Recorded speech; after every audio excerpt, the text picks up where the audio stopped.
Galera do YouTube, ó, se liga, estação Perrine, ó, alto-falante, alto-falante, alto-falante, alto-falante, ó,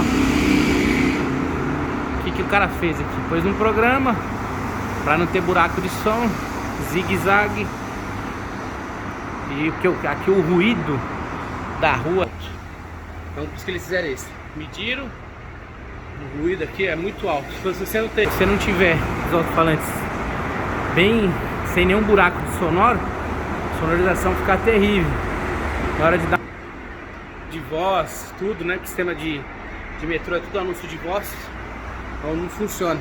Pra vocês aí que estão fazendo esse projeto, já ficar esperto aí, tá vendo? Menos de 2 metros posicionamento de uma caixa para outra, zigue-zagueando. Ó que legal, ó, zigue-zagueando, top, né? Não esquece de assistir as aulas do SPA do treinamento do seu ambiente aí, tá bom?